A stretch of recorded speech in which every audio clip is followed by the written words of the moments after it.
Bien, para añadir un poco más a lo que Fernando está diciendo, hay una frase que lo comenté con alguien en estos días y es que una iglesia que no sirve para servir no es iglesia. Tuve una reunión con el representante de la iglesia americana y yo le comentaba a ellos que nosotros debemos de analizar si la iglesia se está enfocando solo en la iglesia o si nosotros nos estamos enfocando en el ministerio que Cristo vino a traer a la tierra.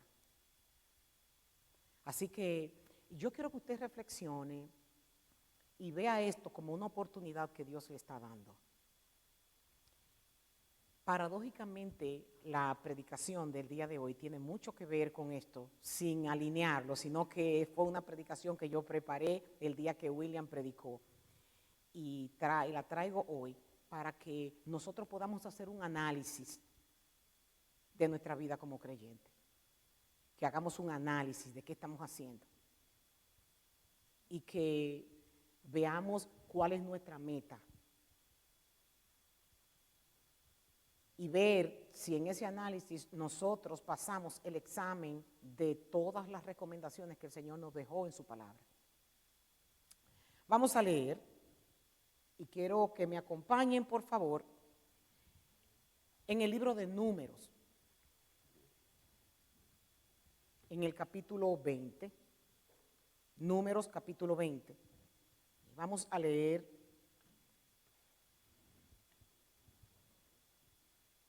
a partir del versículo 22. Número, capítulo 20, versículo 22.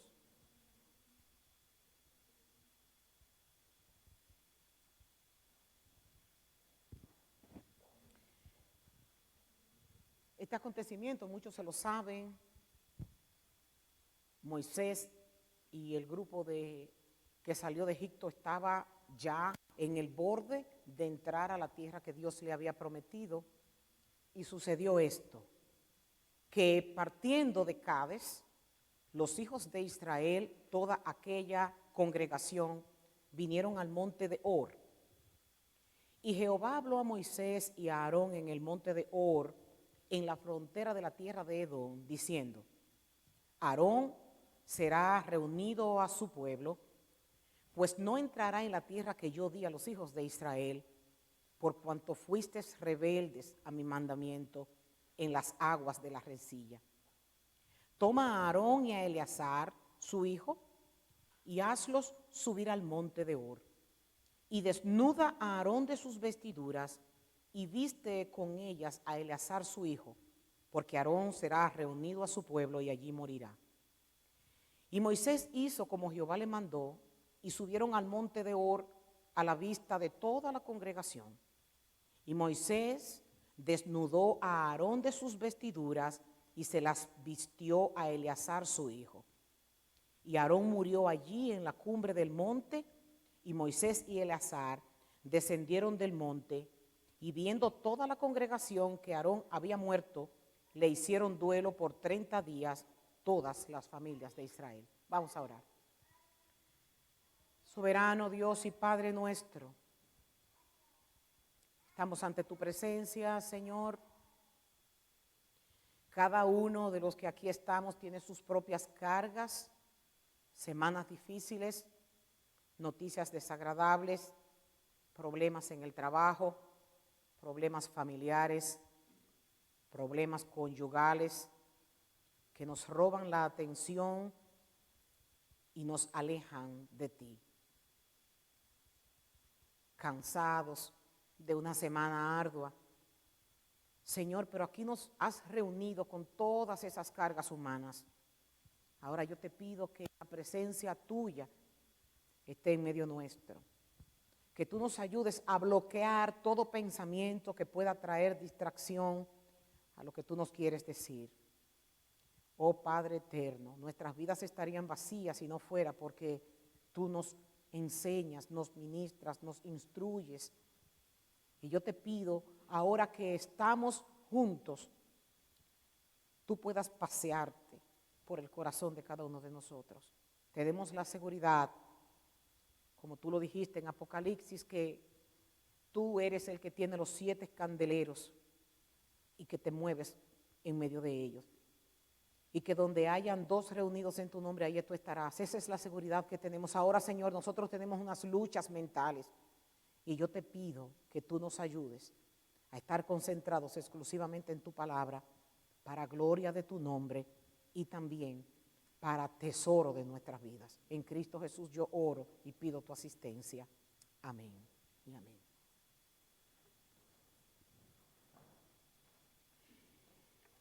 Muchos de nosotros hemos oído hablar de Aarón,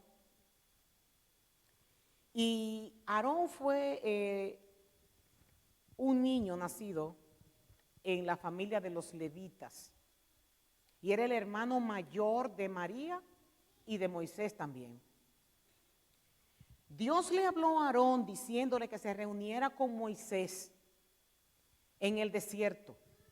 Y muchos vimos cómo Moisés pataleó por esa reunión que debía de tener. Y muchas veces vimos cuando Moisés le dijo a Dios que por qué él no asignaba a Aarón para esa tarea. Aarón respondió prontamente a Dios y obedeció rápidamente y creyó todo lo que Moisés le había dicho de su encuentro con Dios sin cuestionar. Aarón parecía estar apto para la tarea a la que Dios lo había llamado, ayudando voluntariamente a su hermano, hablándole al pueblo en nombre de Moisés. Sirvió de intermediario entre Moisés y los israelitas, ya que toda su vida Moisés había estado fuera del entorno de los hebreos. En Aarón tenían un poco más de confianza. Fue el primer sacerdote, y hay muchos comentaristas que opinan que Dios le dio el privilegio a él de ser el sumo sacerdote y ser el primer sumo sacerdote porque él no cuestionó a Dios cuando Dios lo llamó, a diferencia de Moisés. Este puesto debió de corresponderle a Moisés. Sin embargo, por la aceptación, la sumisión, la humildad con que Aarón recibió el mandato de Dios, se le dio este privilegio. Era un hombre con un temperamento tan pacifista. Era un hombre con tanta paz. Dice que él era un reconciliador entre las parejas que tenían problemas, entre los problemas que tenía Moisés con ellos, al grado de que una de las mayores manifestaciones del temperamento de Aarón y de la sumisión y la obediencia a Dios fue cuando sus hijos Nadab y Abiú murieron cuando ofrecieron un sacrificio en el altar que Dios no lo había pedido. Y dicen las escrituras que Dios le dijo a Aarón que no se atreviera a llorar por la muerte de sus 2 hijos. Y la Biblia dice en Levítico 10:3 que Aarón cayó. Usted se imagina 2 hijos de sus entrañas que mueran en el mismo acto, y que encima de esto Dios le diga a usted que tiene que quedarse quieto y que no llore. Y a veces hay trabajos sencillos que Dios nos manda hacer y nosotros estamos pataleando y quejándonos porque otro no lo hizo. No intentó defender a sus hijos, ni tampoco acusó a Dios de algo malo. Dice el versículo 22, retornando a la lectura, que todo el pueblo salió de Cades en dirección al monte Hor, y que allí junto a la frontera de Edom el Señor le dijo a Moisés: Aarón va a morir y no entrará en el país que yo he dado a los israelitas, porque junto al manantial de Meriba ustedes desobedecieron mis órdenes. Todos los que estaban en ese grupo estaban destinados a entrar a la tierra prometida. Esto sucedió en el año 39 después de ellos haber andado por el desierto.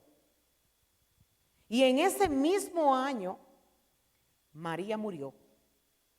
Y después murió Aarón.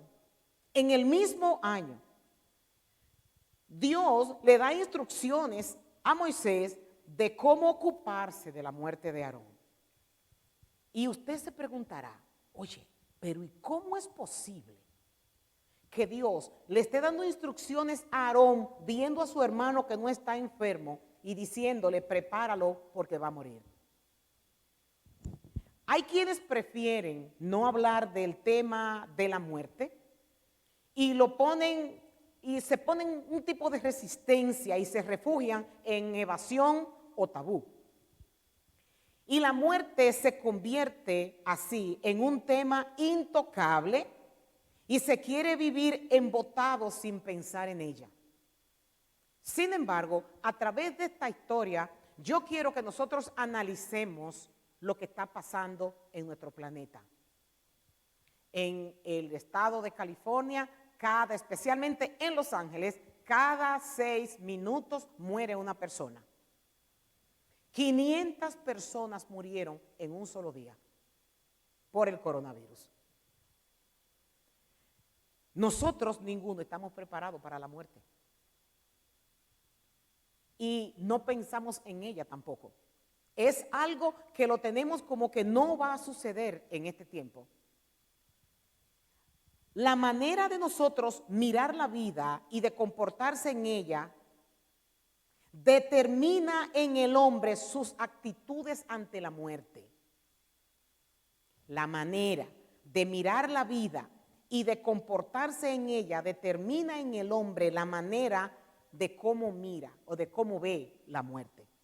Su voluntad de vivir se opone a la voluntad de morir. Por ejemplo, se manifiesta muchas veces en formas enigmáticas por la tendencia a producir sufrimientos. Eso es cuando nosotros no nos está yendo bien las cosas, cuando tenemos problemas, ahí pensamos que mejor es que Dios nos lleve.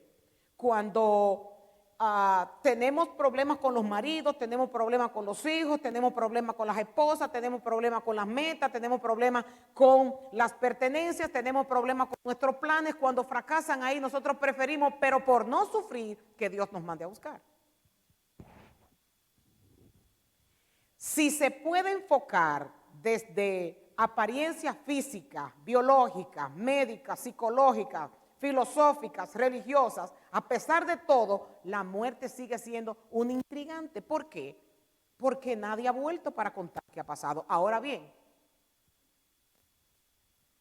hay expertos que trabajan y científicos que han dedicado muchos años de su vida para analizar el proceso de la muerte. Hay algunas muertes clínicas y el paciente vuelve a la vida. A veces hay experiencias de lo que ellos cuentan después que vienen.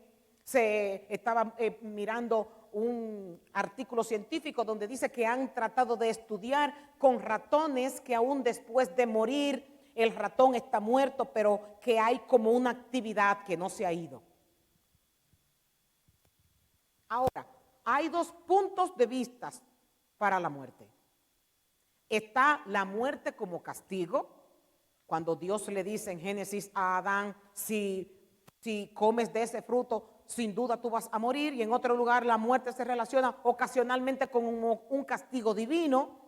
Es, por ejemplo, en el desierto, cuando Dios dice que Él iba a hacer un recorte de la longeva vida ante el diluvio hasta los 120 años como un castigo por el comportamiento del hombre.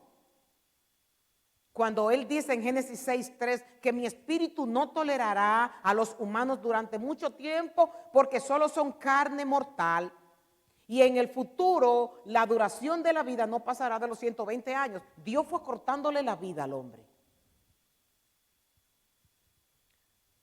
Más adelante en Sodoma y Gomorra nosotros vimos que fue destruido a causa de la maldad. Y durante la travesía en el desierto los israelitas murieron en repetidas ocasiones debido a su rebelión a manos de los mismos israelitas y en otras ocasiones directamente por Dios. Además, casi toda la generación del Éxodo fue castigada y murieron todos en el desierto.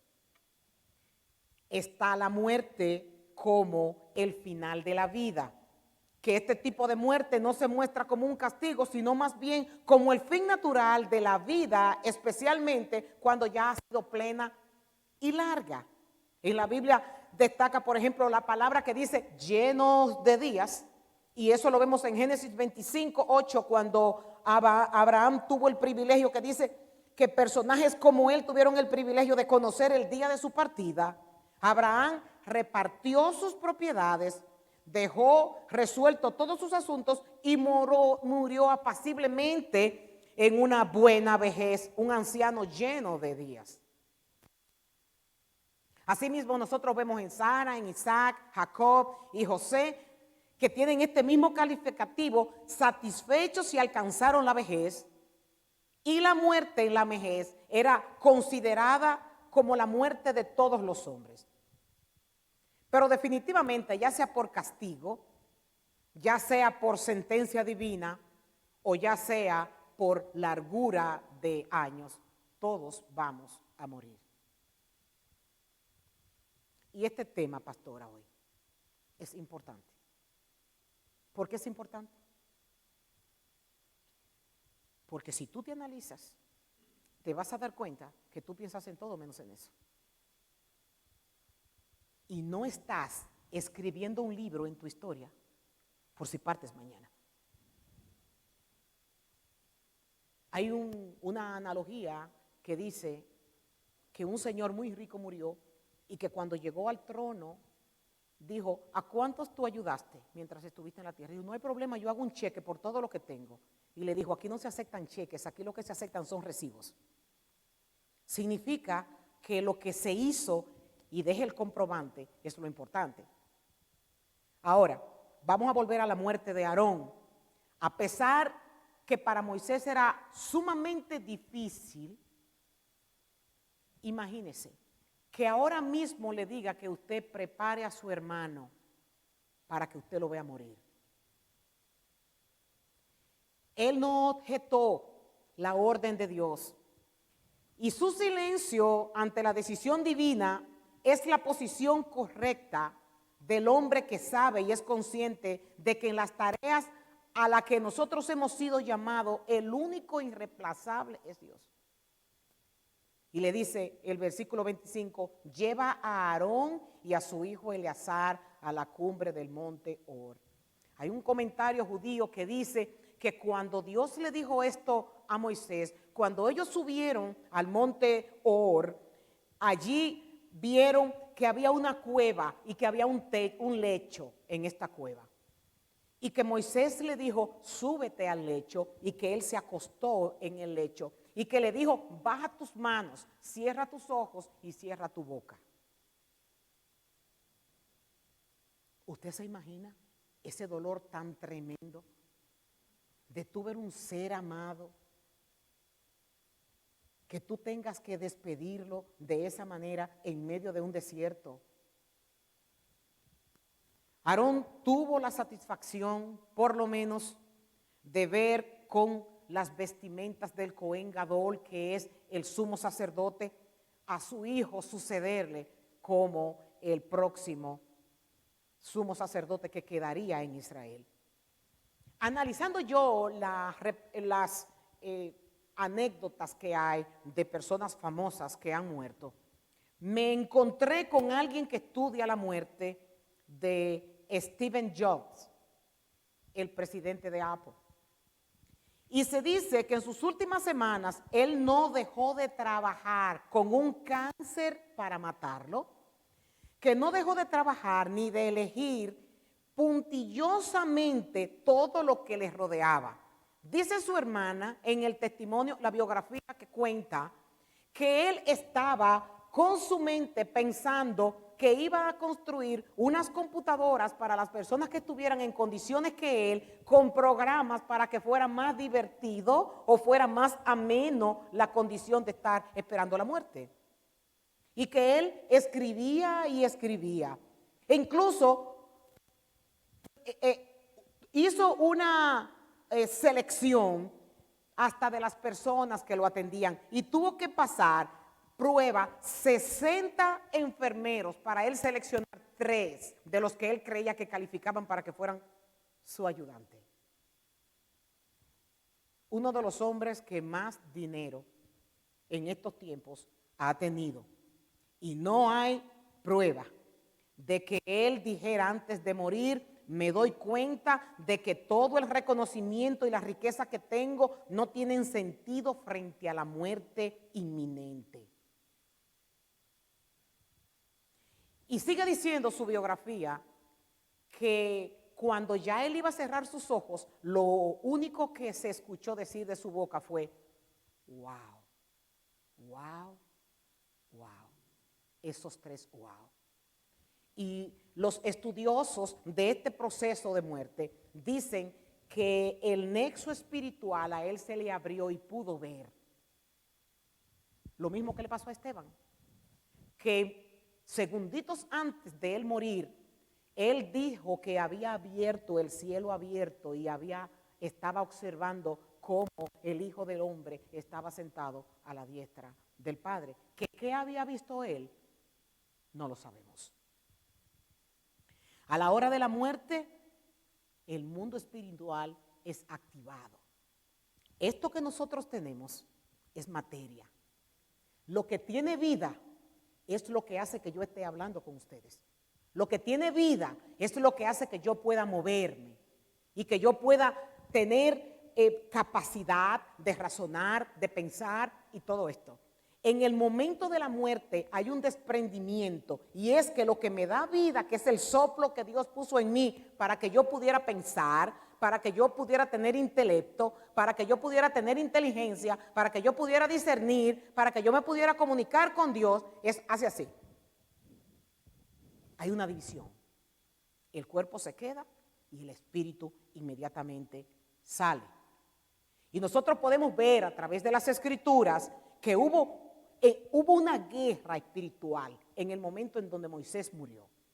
Y se habla de que el cuerpo de Moisés fue reclamado por Satán, pero no es el cuerpo físico. Realmente lo que él andaba era detrás del alma de Satán, de Moisés. Otra de las cosas que suceden cuando se desprende el espíritu del cuerpo físico, aprendemos de Daniel que ángeles y demonios peleaban batallas espirituales por las almas de los hombres y por las naciones.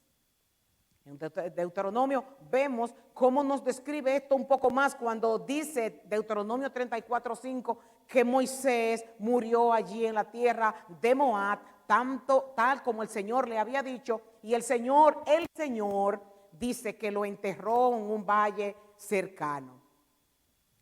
Cerca de este lugar también murió Aarón. Y Aarón murió con lo que los comentaristas le dicen el beso de Dios. Lo que significa el beso de Dios es que su alma se unió inmediatamente a la presencia divina y se describe como la sublime manera de morir.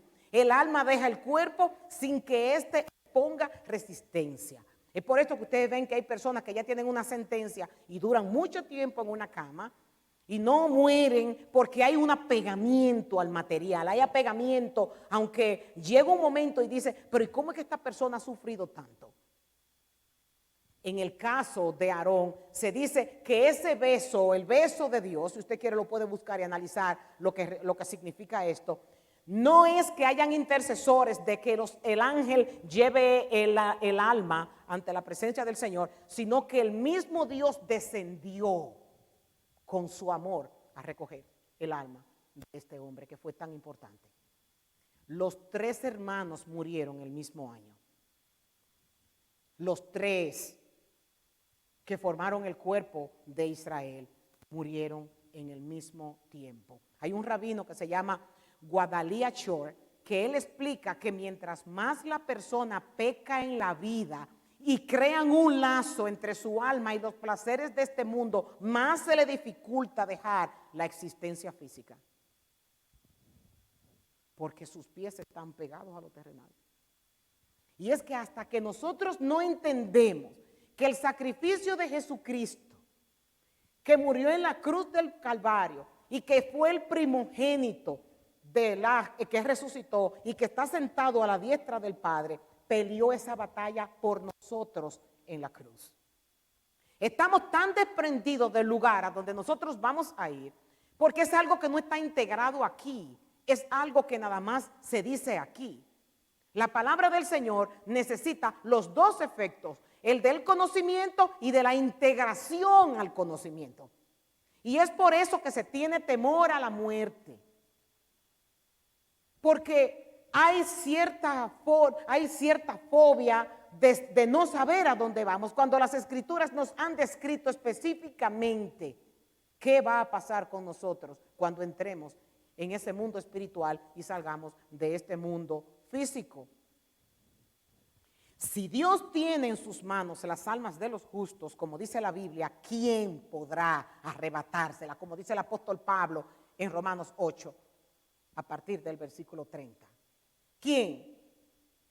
Cierto es que el infierno no va a dejar de tentar y perseguir hasta el último día a los santos de Dios, pero Dios no deja de asistirlo ni de aumentar su socorro a medida que crece el peligro y sus fieles siervos. Eliseo, por ejemplo, quedó aterrado cuando vio la cercanía de los enemigos, pero la voz del profeta lo animó. El siervo de Eliseo, la voz del profeta lo animó y le dijo que no tuviera miedo porque más eran los que estaban con él que los otros que venían a atacarlo. Hay un libro apócrifo que se llama Sabiduría en el capítulo 3 que describe esto que le estoy diciendo perfectamente en el versículo 1 y dice: las almas de los justos están en las manos de Dios y el tormento no lo alcanzará. Los insensatos creen que los buenos están muertos y consideran su muerte como una desgracia y como una calamidad el haberse alejado de nosotros, pero los buenos están en paz, aunque a los ojos de los hombres parezcan castigados.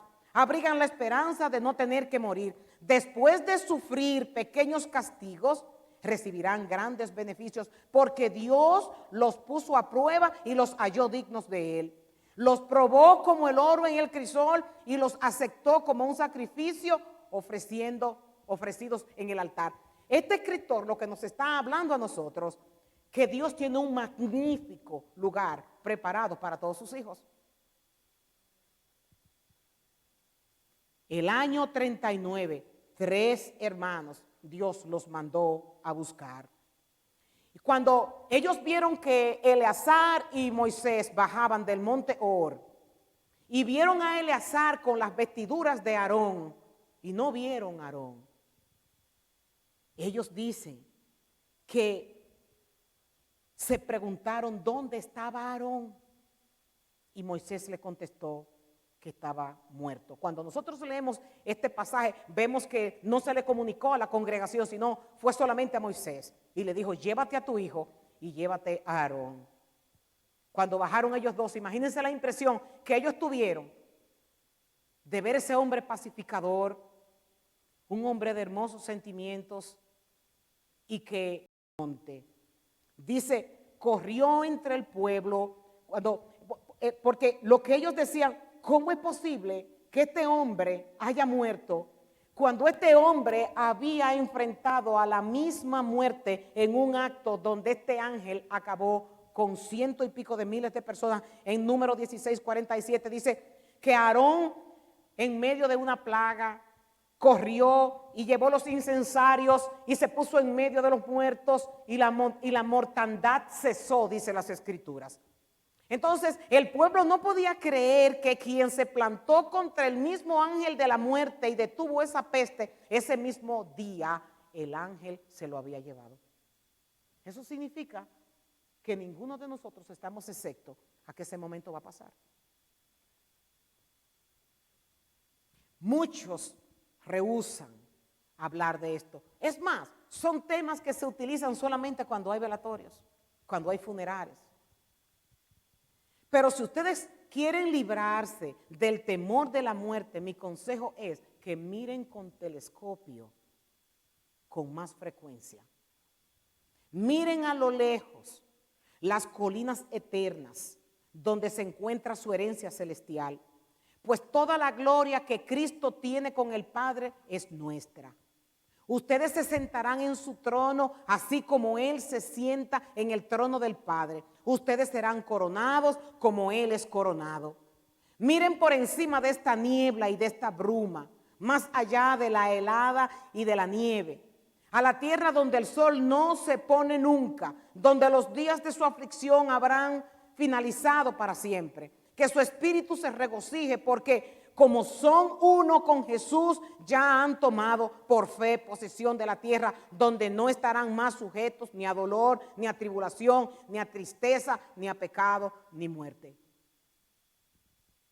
No estamos preparados para la muerte. No estamos preparados. Hay una ilustración que se la quiero leer y es que había un rey que tenía un bufón o un gracioso para que lo divirtiera, como los reyes solían tener. Pero este gracioso o este bufón no era tonto. Tenía mucho sentido común y había pensado sabiamente acerca de los asuntos eternos. Un día que hubo agravado grandemente el rey, su majestad le dio una vara diciéndole Clarín, que era el nombre del bufón. Allí tienes una vara que debes guardar hasta que veas a un tonto más grande que tú y entonces tú se la darás. Un día su majestad enfermó y se pensó que moriría y muchos fueron a verlo. Y Clarín también fue y dijo, ¿qué sucede, su majestad? Y el rey le contestó, me voy, Clarín. ¿Dónde va?, preguntó Clarín. Me temo que muy lejos, respondió el rey. ¿Y qué? ¿Usted va a regresar, su majestad? No, Clarín. Entonces, ¿se quedará por largo tiempo para siempre? Le dijo al rey. Yo supongo que su majestad tiene listo un palacio allá. Y el rey le contesta, no. Pero yo supongo que ya se ha provisto de todo lo que usted va a necesitar allá, ya que usted va tan lejos y no regresará nunca. Yo supongo que ya ha enviado muchas cosas y se ha provisto de todo anticipadamente. No, Clarín, le respondió el rey, no he hecho nada por el estilo. Entonces, aquí tiene su majestad, tome la vara, pues usted es más tonto que yo. El rey lo que se dedicó fue a vivir para el futuro, a vivir para su deleite, y nunca estuvo preparado para ese momento que está determinado para ti y para mí. Nosotros estamos en medio de una pandemia donde no hay garantía ni siquiera de que una persona sea joven o sea mayor para perder la vida. Porque hemos visto jóvenes de mediana edad y también de mayor edad que han perdido la vida. Esta mañana estaba viendo unas noticias donde en el estado de Texas quitaron la luz eléctrica para poder movilizar tanques del ejército de los Estados Unidos, previniendo lo que pueda suceder el día de la toma de posesión. Tú sabes que aunque tú no estés enfermo, hay una bala que puede llegar a tu vida. Ninguno de nosotros tenemos garantía de que mañana vamos a estar vivos. Y mi pregunta es, ¿tú estarías preparado si fuera mañana? ¿Tú tienes tus cosas en orden? Tú puedes decir, Señor, ven ya. O tú puedes decir, Señor, estoy lista. O básicamente lo que tú tienes en tu mente son tus planes.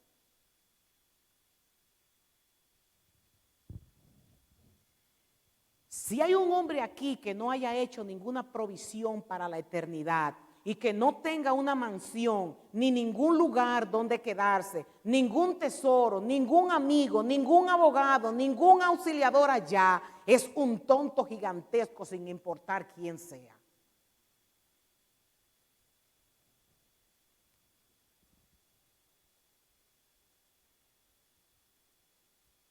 Estamos con un espíritu para la eternidad y eso nos hace perder el foco. ¿De qué manera?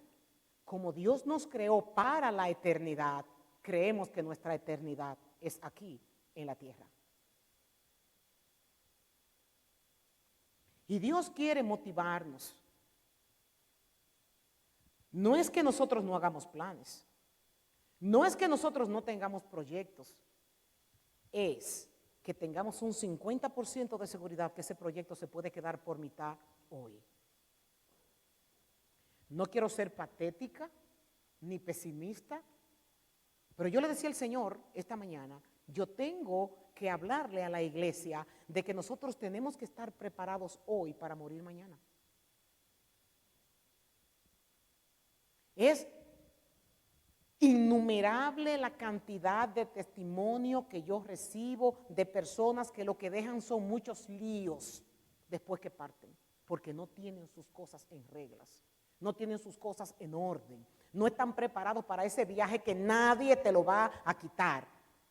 No tienes tu ropa guardada, no tienes tu equipaje, sino que tú estás a la expensa de los otros sean los que hagan por ti lo que tú tienes que hacer ahora. No es que tú dejes dinero para que se lo den a los misioneros o se lo den de donación a las iglesias. Es, como decía la anécdota del principio, que cuando tú llegues delante del Padre y al lado de Cristo, donde estás reinando con el Padre, tú puedas tener recibos en el cielo de lo que tú has hecho aquí en la tierra.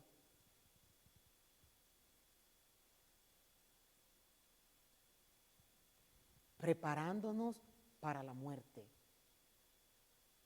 Preparándonos para perder en cualquier momento el privilegio de la vida que tenemos. Me da mucha pena que esta generación, yo ahora mismo puedo hacer una entrevista y todo el mundo tiene plan. No es que no lo tenga. Pero mi pregunta sería, si Dios te manda a buscar ahora mismo, ¿estás listo para irte con Él? ¿Dejaste todo en orden?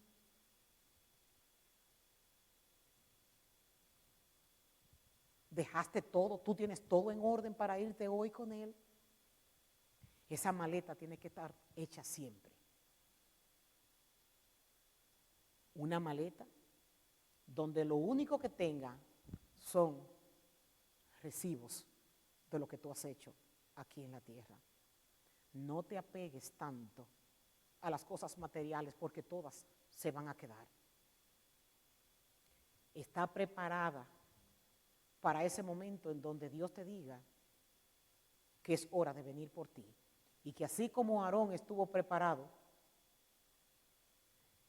en el momento donde Dios le dijo, te vas, que Dios pueda poner en ti la seguridad de que si eso pasa contigo, tú decir, voy a ver a mi Señor.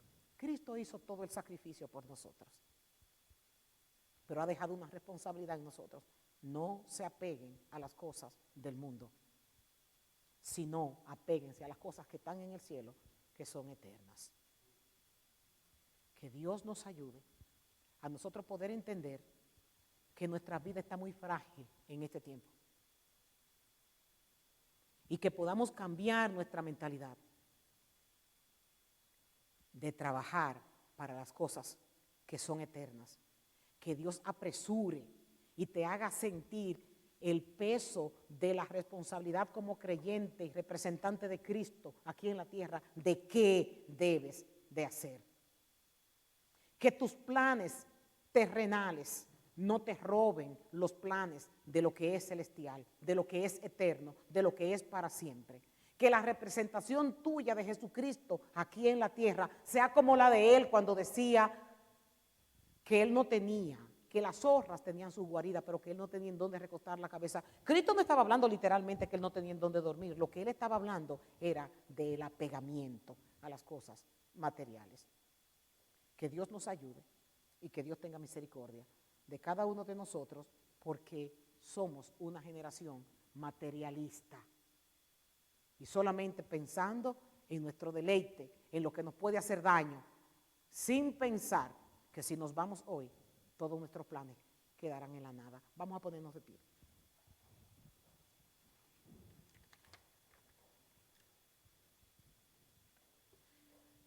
Señor y Padre Celestial, yo te pido que tú pongas en el corazón de esta iglesia un alineamiento, Señor. Toca, Hijo de Dios. Un alineamiento por todo lo que tú nos has estado diciendo por meses. Como iglesia, Señor, nosotros no podemos estar enfocándonos tanto en nosotros.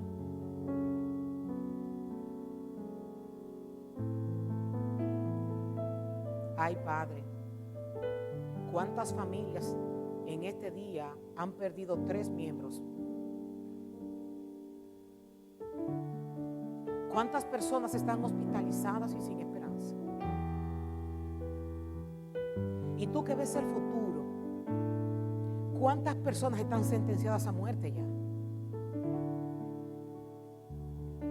Padre, ayúdanos a glorificar tu nombre en este tiempo. Ayúdanos a actuar como tú actuarías.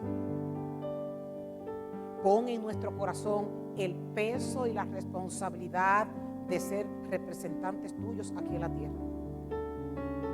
Ayúdanos a entender, oh divino Dios, que nuestro tiempo es prestado y que hay una gran realidad, y esa realidad será que partiremos de aquí. Señor, ayúdanos y desprende de nuestros pensamientos ese apego a la tierra. Ayúdanos a desear ver tu gloria.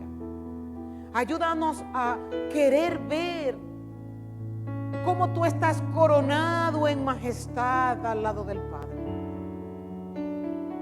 Ayúdanos, Señor, a querer ver tu triunfo en la cruz. Ayúdanos, Señor, a ver cómo a ti fue dada el poder, la gloria y la alabanza de lo que está en la tierra, debajo de la tierra y también en el cielo. Ayúdanos, Señor, a ser prontos en predicar tu evangelio con nuestros actos, con nuestra boca, con nuestros perteneres. Ayúdanos a ser desprendidos. Y comenzamos a ser desprendidos, Señor, cuando dejamos de desprender, cuando comenzamos a desprendernos de este mundo. Ten compasión de nosotros, Señor.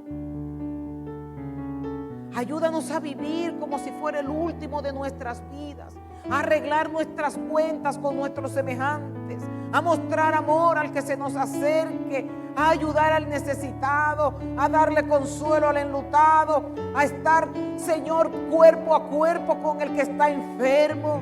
Ayúdanos a ser como tú. Que cuando Cristo decía mi tiempo aún no ha llegado, era porque Él quería terminar el obedecer a lo que tú lo habías enviado. Que nosotros podamos sentir un apego por la vida, pero por querer hacer más para ti, no para el deleite nuestro. Oh divino Padre celestial, ten compasión de nosotros. Dios mío, que el Hijo ame más al Padre, que ame más a la Madre, que ame más a sus hermanos. Oh Señor, nuestros corazones egoístas nos hacen ser más arrogantes porque pensamos que no nos vamos a ir. Ayúdanos, Señor. Ten compasión de nosotros. Yo te agradezco por tu compasión por esta iglesia, porque quieres que sea piadosa y que se parezca a ti. En el nombre de Jesucristo, yo clamo, Señor, que no nos dejes perder el tiempo en cosas vanas y triviales, sino que estemos concentrados, Señor, en ser rápidos y efectivos antes de que llegue nuestro tiempo. En Cristo Jesús yo oro. Te pido estos favores. Amén. Amén.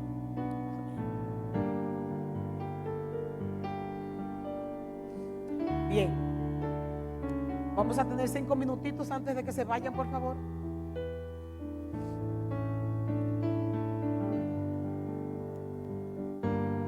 Voy a buscar un lápiz.